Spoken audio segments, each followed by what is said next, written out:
I want to set an intention for everybody who's listening that it's absolutely fun and wonderful and they get a lot out of it and they feel happy energy because I want to send happy energy with this podcast.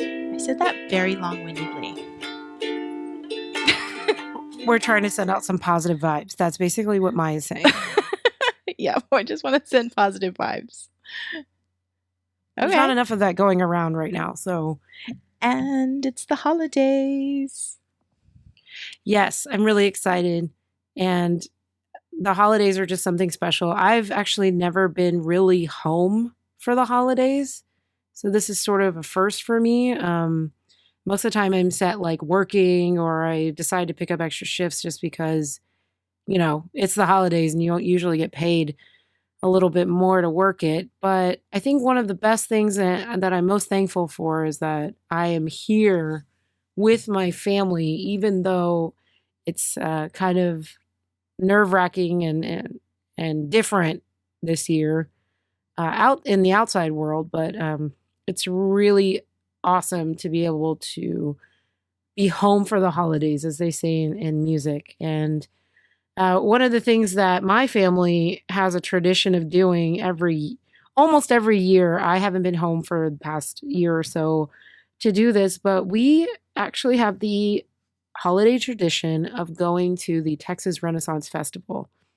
And for anyone who knows what a Renaissance Festival is like, I can equate it to a Comic-Con almost, because you have a bunch of adults and kids dressed up and you are thrown back into a medieval world. Now it is what you make of it, because you can go not dressed up and not playing a character, but I will tell you that you will get more harassment from people who are dressed up and the shopkeepers, because you are like prey in that sort of scenario. You're supposed to be in that era, right? Yeah, you can be in that time period. You could be a wizard. You could be an anime character. It doesn't matter. Okay. Ren Fair is like this melting pot of whatever you want to make of it. Like I could go in my PJs and wear a belt and put a big old mug on my hip, and I would be openly accepted into that world, because I am, one, promoting comfort, and two, probably look like a beggar, and three, most of all, I'm supporting the drinking habit by carrying a big mug. So, if you're going to go to a Renaissance Festival, most people go there to get drunk. I don't blame you, but, one of the things I really love about it is that you can dress up and be whatever you want to be, and people are just awesome there. And sometimes, you look around and the costumes that people invest in or are so thoughtful when they come up with their character. It's just amazing to see these people come to life. I mean, I can personally say that I'm a little bit more shy and reserved when it comes to me dressing up to go out in public right now. But at Ren Fair, I will do everything I can to be the most flamboyant person out there. Got the, the jewels, the sparkles, the, rugged look. I can do whatever I want to do. And the one thing that I can say is that my family does stick out. I mean, we're not your typical Ren Fair folk. And my mom is like probably, just this Asian woman who you would never think who would dress up for Ren Fair. And then she has the most gaudy hat that I've ever seen in my life. It has like a wingspan of 3 feet across. And she has no sense of depth perception, no peripheral vision.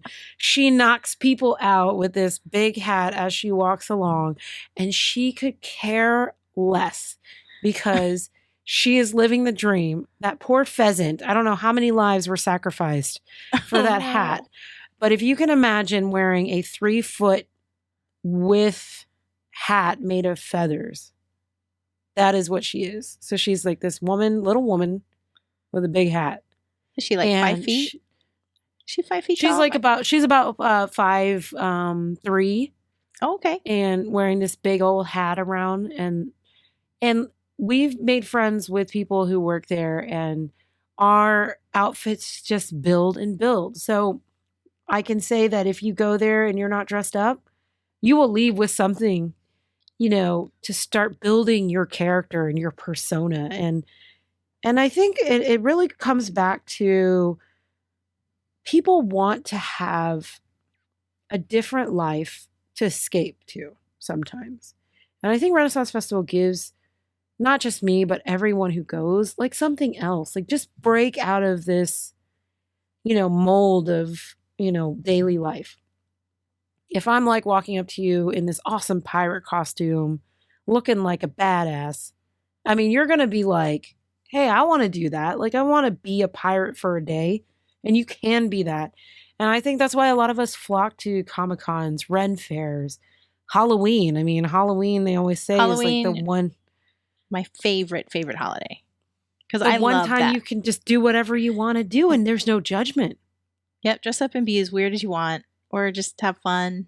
I love that. And it's okay to be weird. Like, we need this more than ever. We need to be ourselves and have that breakout role, even if it's only for a few hours, But Renaissance Festival does occur for several weeks, from October to November.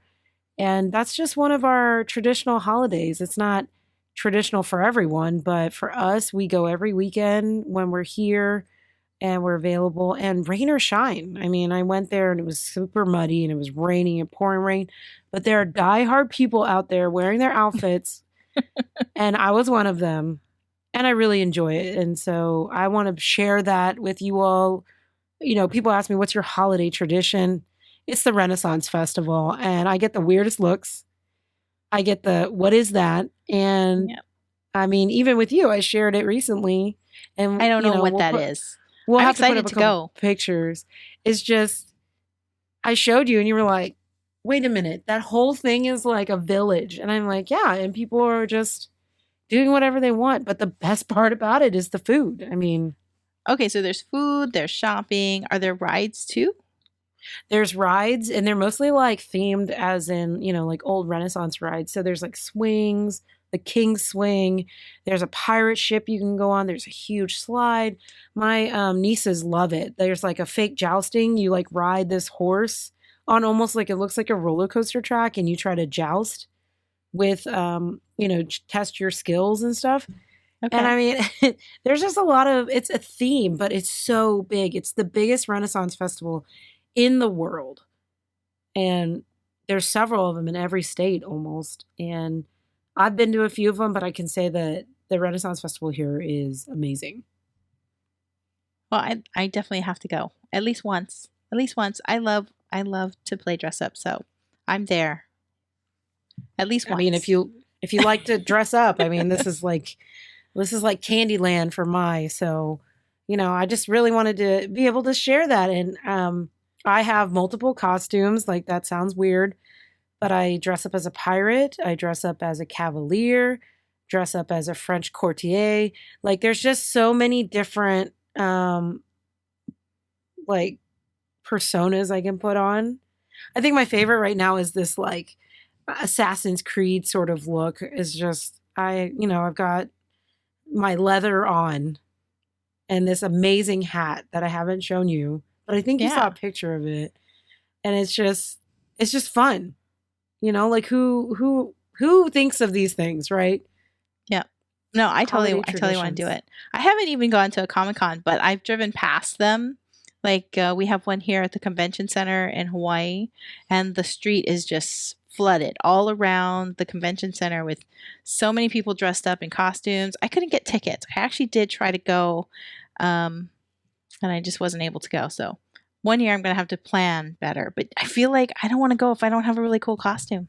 I think you really got to dress up. Otherwise they're just going to, mock you or something.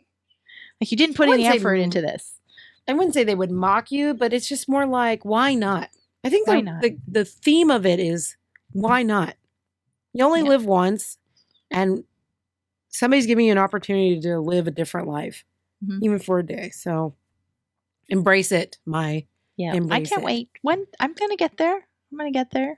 I totally want to go. Don't worry. I can help you with your outfit. Yeah, I totally want to do it. You gotta plan. You gotta plan that stuff out. Especially if you're gonna do something complicated, you gotta like almost build your own outfit. Well, the one thing I can say is you're not allowed to be a wench. Okay, I wouldn't choose that. No one. barmaid, no wench. Like I just cannot see that occurring, and I feel like it's a strict rule if I'm walking around with you. Like you're not allowed to attract attention in that way. I would want to go for like the superhero or something cool with comfortable shoes. Well, I the want shoes flats. that we wear. No, you don't want flats. You don't want flats. You want boots. Like boots are it fine. Could be muddy. I just want You're heels. gonna step in horse poo, like Yeah. No heels. Oh my no gosh. heels. Never wear I just don't want heels. to the Ren Fair. Yeah. Right. And for Comic-Con. And for Halloween. Because those are like all day, all night kind of parties, situations.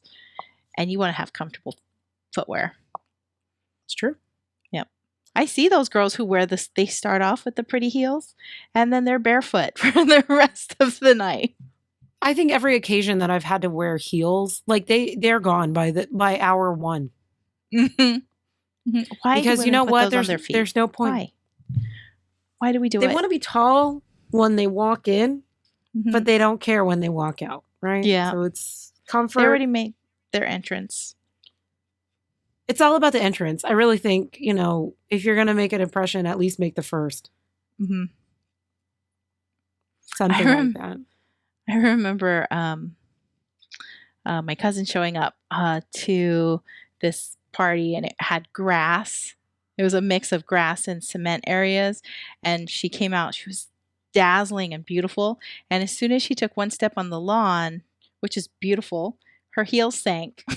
And then she had to switch to slippers in her fancy dress. Thank goodness. What I would have told her is thank you for aerating the lawn. Yeah.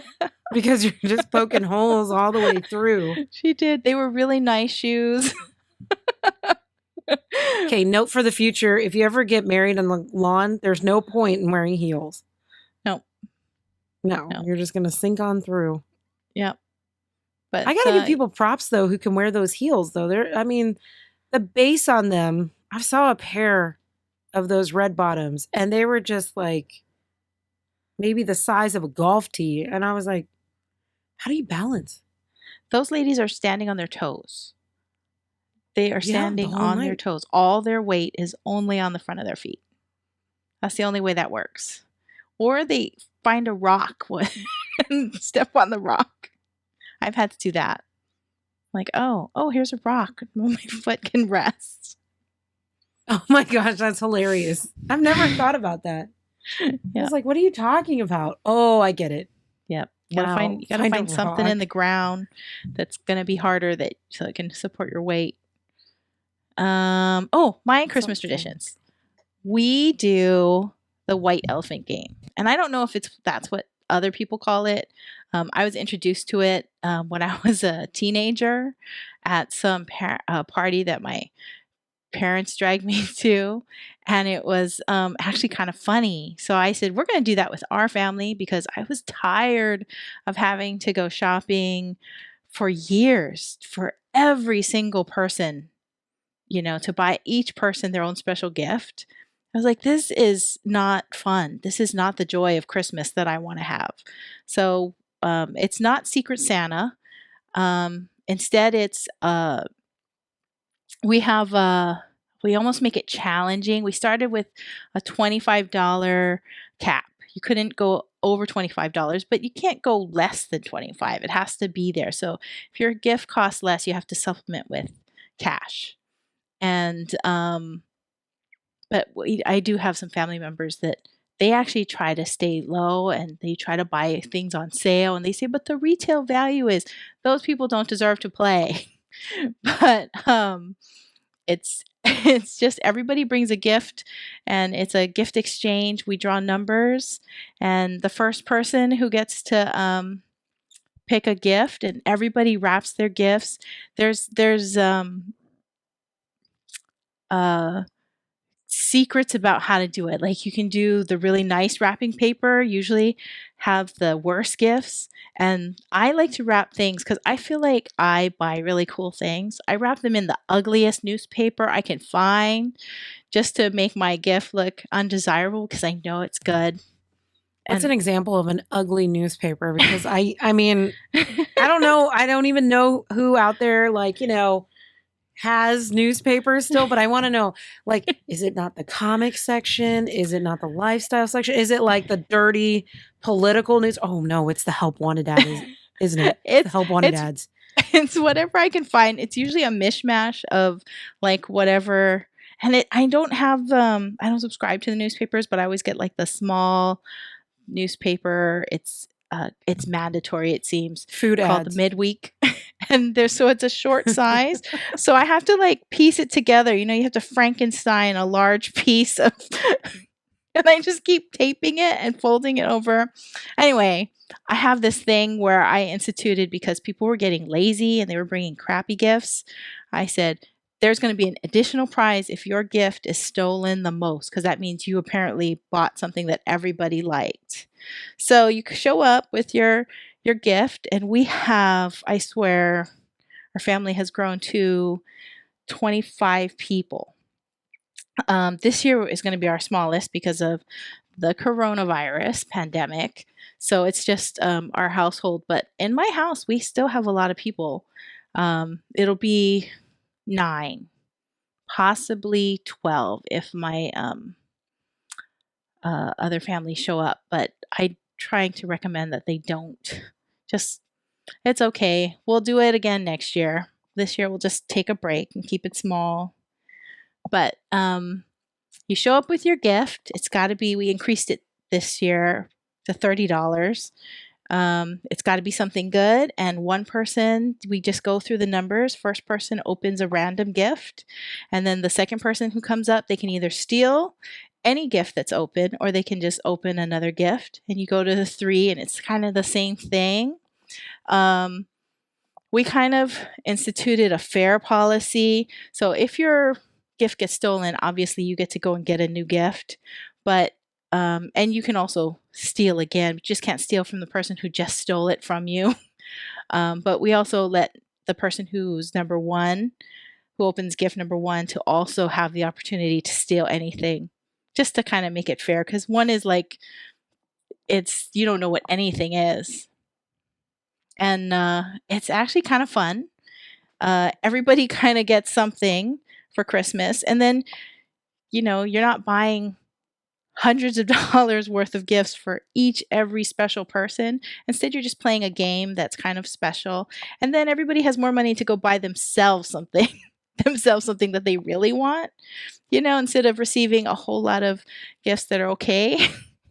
And you question. We should talk about those okay gifts, because I've had a couple of those. I'm like, why do I need this air diffuser for my car? Or what's something weird? I got like a cat butt flower pot. I was like, first of all, I'm not a cat lover per se, but a cat butt flower pot is not something I would enjoy, right? And there's always those weird socks. Like, why? I mean, I enjoy some funky socks. Like, I have Sesame Street socks, and I'm proud to wear them. But, don't give me those socks that you just didn't want, and they were at the bottom of your drawer, and you didn't take the tags off. Okay, from like 10 years ago. I can tell how old socks are. I just can, you can look at the tag and you just know. But I just think it's funny, like, people feel obligated to get people gifts. But it's just, right now, even so, I was actually surprised that you said that you guys increased the price. Yep. I'm like, first of all, who right now can spend money? I don't understand. Would you raise the price because there's less people, or what was the... We had to raise the price because things were getting more expensive and it was getting challenging to find something in that price range. So, like, inflation's I remember a mean thing. One year, the thing that got stolen the most was this $30 hose from Costco, garden hose. Come on. Everybody wanted that garden hose. Practical gifts are the favorite thing. The So other you're telling me favorite that thing, your sons or your nephews wanted a garden hose? no, but there's my uncle there, my aunt's there, a lot of homeowners there. Hoses don't last that long. Everybody needs a new hose every once in a while. Did you guys This hear was a that? good The moral hose. of this story is the hoses don't last. Yeah, Hoses don't last. But I they thought you said don't. hose don't last. So I Hose. was confused. I was confused. Thank you for clarifying. Yeah, sure. Um, No problem. I was just like, dang. Okay, Mai. Yeah, Hose especially in don't Hawaii, last. you know, you leave your garden hose, it's in the sun and it cracks, and sooner or later you need a new one. And this was a good one. So it was a $30 hose. I don't spend $30 for a hose for myself. I would buy like the cheap one that's probably like $10 or From Ross. you know, those definitely don't last. But when I bought this one that was $30, I was like, I could really use this. And so, of course, that one got wrapped in the ugliest newspaper, but someone still opened it. It was my uncle, and he's like, "Yeah, I want this." Yes. Yeah. I need this. I think another useful thing in Hawaii would be like a fan. Like a $30 personal That's right. fan that just USB chargeable. You know, like That no? would be. No. That would be, but people want, and those big fans, like just a regular standing room, those are more than $100. Which is To get a ridiculous decent because on the mainland they're like $60, $50. Like I've got one right here that I'm looking at right now and I'm like, she would kill me for that fan. She would kill me for that fan. And it's true because I remember it was just so hot there and humid and all I wanted was air circulation like 24/7. Yep. You know. We do have our humidity. Well, I think the funny thing is like, you know, when I moved away, I had a lot of leather items that I brought there. They were covered in mold. And I was like, Oh seriously? yeah. Oh yeah. Mold, you gotta constantly be caring for your leather items. I have a jacket that I have to put this like leather conditioner on at least once a year. Wow. Wow. See, the more you know, and then there's that little star that goes over, you know, the shooting star. The more you know, folks, is just there's just things that happen there. You know, your hose melts in the sun. I think my car was like changing to another color. Hawaii is closer to the equator than any other state. So yeah. And it doesn't look like that on the map and the globe. Yeah. Such a deceiving thing. Like we should make our own map again. Is that, you know, things just melt or mold or they become homes to like these centipedes and crazy looking spiders. What are those things called? Those cane spiders? Oh, cane spiders. They are the freakiest thing. They're large. You know scary. Aquanet? Do you remember Aquanet? You know, Aquanet, like the hairspray? Yes. Okay, yeah. Okay, I'm not gonna I literally went to a discount store, bought like a hairnet, you know, not hairnet. Aquanet. I bought an Aquanet can of spray. And I left that on the counter because there was always a cane spider that just appeared, you know, in the early morning, and it makes that weird noise on the counter, like. Oh yeah, because its legs are like bones or something. It just looks like a horror. So if you were ever amazed by the power of Aquanet, like I'm going to tell you, it is a spider killer. Did it kill a spider? I mean, it didn't kill them. No, it would kill it. Okay, like not just freeze them in place. Up. It wouldn't freeze them. They would shrivel. And I thought about how many times my grandmother used to spray that in her hair, and then I realized, like, Aquanet, keeper of hair, but also killer of spiders and other miscellaneous creatures. Yeah. Wow. So just another tip for you out there is that, you know, you can use Aquanet as a bond. That's probably better than WD-40. Is it WD? No, brake fluid cleaner. Yeah, no. That stuff is so like toxic. But it will kill one of those big giant cockroaches instantly. That's so scary. The cockroaches are scary too. Well, yeah, they are really scary. I don't know. There's a lot of scary little creatures over in but nothing can kill you. Nothing can kill you. The cane spiders, they'll bite you, And the worst thing is that they will jump at you. Like if you run towards them, they will run at you and jump on you. Well, they always said that, the more you scream, the more flying cockroaches are attracted to that high pitched frequency. So that's why they always aim for your mouth. Oh. So when you see a cockroach, and especially if it's flying, you keep your mouth closed and you don't scream because they come at you. Have you ever noticed, like, you turn on a light and there's a roach there? It runs after you because it knows you're, like, panicking. So always keep your mouth shut. You can scream on the inside, but they do. They're like, oh, bears and wolves and lions can sense fear. No, cockroaches. Cockroaches can sense fear from a mile away, and you're like, stay in your corner. And then it starts to fly, and you're like, where's it gonna fly to? Right at you. Right at you. And you're just like looking at it in the eye, and you're like, don't fly at me. And it flies right at you. And then you have nowhere to run. Well, I have so much PTSD about some of the big cockroaches. I was sitting near a lamp in my living room on the couch, and I was like, I don't know, 14, and this cockroach came flying across the house, and I think it was aiming for the lamp, but it went into my very long hair, and it was flapping its wings. Oh my God, I was scared. I was screaming. I don't know what happened. I kept shaking and running around, and of course, none of your family members are helping you. They're laughing. Yeah, I would laugh too. You know what? It picked the weakest link in the entire room. Like, you are that's my target. Weakest link at the moment. Yes. I'm going to pinpointed you as like, that one. That's the one that I want. I'm going to tell you, I've had you want to know my worst cockroach story? I have never shared this with anybody. The only person who knows is my mother. Okay. I used to work in a huge office building. Thousands and thousands of people. You think an office building's pretty clean. You got your cubicles and things. I'm sitting there and I see this roach on the way to the bathroom. On the way back, I sit down and suddenly I felt something go up my pant leg. And I grasped my pant leg by my hip. Yeah. Almost my hip. It was like mid thigh.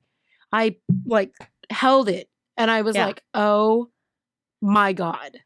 So luckily, this was my very first career. My mom worked in the same building. I called her and I said, I have like a 911 emergency. And I'm very calm. So this is like me. I'm like, I have a 911 emergency, mother. And she's like, what's the matter? And I go, I need to go to your office.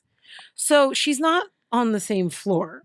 Mm-hmm. So I'm holding my pants and I'm scuttling, let's say, to the elevator. I get on the elevator. Of course, there's people on there. So I look really crazy because I'm holding a bundled piece of my pant leg at my thigh. And I get to her floor and I scuttle off and limping all the way. I get in there and she's like, okay, what's the matter? And I go, there is a roach in my pants. And she's like, what? How does that happen? I go, I don't care. I start to cry a little because I'm mortified. So luckily she has a corner office. I take my pants off and there is this dead roach. Miley, I was traumatized. So you killed it? Traumatized. I killed it, but it was against my leg the whole time. From one floor to the next, and I looked crazy, and I was in my mom's office crying. And I mean, thank God for moms. Thank God for moms who have an office, because I literally had to take my pants off. And the rest of the day, I felt its legs on my skin. And they hurt. They've got those sharp little spikes on their legs. And I'm so all of the time, the whole time, I was just oh my gosh, I'm so mortified. By the time I got home, I burned those pants. I burned those pants. I was like, goodbye, pants. I don't care how much you cost or what you look like on me. Goodbye. Because that's all you can think about, right? But out of every single cubicle, every single office, that roach went up my pant leg. You were the weakest link. I was the chosen one. The chosen one. And I was like, God is testing me. God is testing my fortitude. That's what the spiky thing is. My dad smashed one just a couple nights ago, and then he squished it with his hand, and then he went to grab a paper towel and really clean it up and then squish it again, and then something stabbed through the napkin to his skin. It was the legs. Because I was like, I don't know what's in there. Because that's why they can climb on walls and just stay there and look at you, and you're like, oh my gosh, why are you superhuman right now? I they have superpowers when they can't fly. And they just crawl. Me too. I'm like, but when they know that they have wings and they have power over you, they just fly. They just maximize their power. I'm just like, why are you? Oh my gosh, my life is over. I hate like, you know, I almost feel like my whole entire life just flashes before my eyes. Because first you think, oh my God, there it is. Oh my God, don't move. But I want to scream internally and externally. Oh my God, it's flying towards me. My life is over. And then you see everything just, I didn't live. You're like, oh my God, I didn't get to eat that last donut, you know, like, and it's coming towards you. Your mouth is open. No matter what you're doing, your mouth is always open. Like, why? You know, bird shit comes down, your mouth is open. A bug is flying through the air, your mouth is open. Like, I don't understand why every moment in my life or someone else's life, I know other people have experienced this, but when you have your mouth open, something just wants to be in it. And I don't get it. Like some stupid bug, bird shit. I mean, the other day I was like shit on by a bird and I didn't even realize. Like nobody told me. Here it is, like white in all its glory. And I'm like, why didn't anybody tell me? I've been walking around with bird crap on me the whole time. Yeah. Like it's not fair. No. That's why they tell you that it's good luck, because I think they want you to feel better. Yeah, but don't let me leave it on there and walk around like no big deal. People will stop and tell you your tag is out, you have toilet paper on your shoe, and you have hair, you know, like a hair on your arm or your jacket or lint. But they will absolutely not tell you that there's bird shit on you. Why? Let's throw that out in the universe. Why? They also won't tell you if you have stuff in your teeth. Nobody tells you when you have stuff in your teeth. Exactly. That's another one. Are they just trying to say, like, maybe they want to enjoy it longer, you know, get that little flavor in there? I never understood that. I'm like, why didn't you tell me I had something in my teeth? Oh, I didn't know if it was important. Important. It is important. You know, I mean, I'll sometimes do like this, you know, to, you know, just like kind of brush up on my lip to tell people. And then they're like, what are you trying to say? And I was like, what am I trying to say? Like, you know, you get stuck. And then they're like, oh my gosh, is my mustache growing back? And I'm like, no, you're a woman. Like, come on, calm down. Like, I'm not rubbing my upper lip to tell you that your mustache is coming back. Like, that's what people do. Is they're just like, why are you rubbing your upper lip? Oh my God, is my mustache back in? I'm like, no, come on. I've never had that problem on your before. Lip. You have something in your teeth. Now, my mom, okay, I got to say this one thing. My mom, she'll have something on her lip from eating. Like she just enjoys her food. Okay. As she gets older, she just enjoys her food so much. I'm like, Mom, you're smacking, or Mom, oh my God, there's like a piece of something on your lip or the corner of your mouth. She will literally go to wipe it and it will go and travel to the other side. And I'll be like, Mom, you gotta wipe the corner of your mouth. And she's like, why? And I'm like, it moved. And she'll wipe it, and then it ends up like on her forehead, her cheek, or her ear. And I'm like, all right, I give up. And she'll like do her whole face. And she still will have it on her face. And I'm like, all right, that's it. You know, like there comes a point in time when children just give up on their parents. My mom having food on her face is the moment that I've like, know that I've been defeated. Like, I'm like, all right. Thrown in the towel, because it just travels and I don't understand. Like my brother and I have constantly made fun of my mom because she always manages to get food on her shirt or have traveling food entourage around her face. And I mean, you know what I'm talking about. I'm sure you've seen that before. I do. I think I've done it myself. See, you can relate. I think that happens to me. I'll be wiping it, and I think it's something else was on the napkin, and something else goes there, but the other thing came off. I don't know what happens. You know, it's just a sad moment in life. You're just like, man, I just can't win. You know, the food has won. I just think it's funny, like, parents always end up with food on their shirt. Like, my mom on purposely will wear mostly dark colors because she knows, like, if she wears like a white, it's done. White shirt, it's done. Right? Mm-hmm. But it's like we're starting off our meal and she's like eating and I'm like, hey, Mom, you already got something on your shirt. And she's like, damn it. You know, like she's, you know, it's just like she's in shock, but she shouldn't be in shock because she wore the dark colors. That's why. She goes, I'm going to wear dark colors because we're going to go eat hot pot. And I go, okay, that's great. I will like look over initially within the first 5 minutes. Hey, Mom, you got something on your shirt. Damn it. You know? And it's the funniest thing because she tries so hard. But I think there's just sometimes, you know, like you always hear like battles can't be won. Like there are multiple battles that we have addressed that you just can't win. Food on your face, food on your shirt. Yeah. Roaches that fly.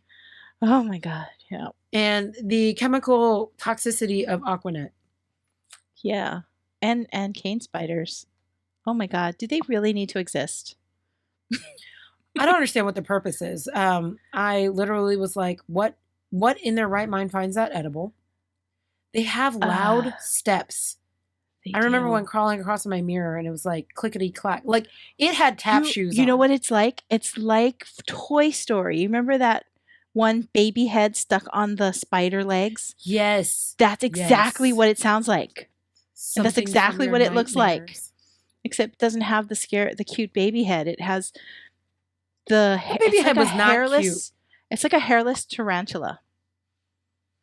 Because it's big like that, but then it's got these freaky long legs. I think my life just flashed before my eyes. I went to a porta potty, and I was working on this film, and we were shooting out in the sugarcane fields, and we had porta potties for the crew, and so I went in to use this porta potty, and I literally just pulled my pants down, and I was about to sit, and I looked up, and just above the door was a big cane spider the size of my head, you know, because of its long legs. And I was like, oh my God, please don't jump on me. And I just like walked right through. I just got up and I just kept myself low and I went right through the door, pulled my pants up when I got out. But I was just like, oh my God, I had some friends out there. I said, is there anything on me? Is there anything on me? And they're like, no. I said, there's a big cane spider in there. Right. And like, I just think it's funny that you're just like, I'm out. Like, I'm out. I'm out. I don't care. People, I'll walk out with my pants down. I don't care. There was a cane spider in there. I think it would be worse though if it was like in the porta potty and came up while my butt was on top. I think I would have died. I think we'll need to revisit the porta potty stories because I have some pretty good ones too from being in the military for so long. So that'll be good for next time for sure. So to be continued on the porta potty conversation. Oh, we've gone down this road.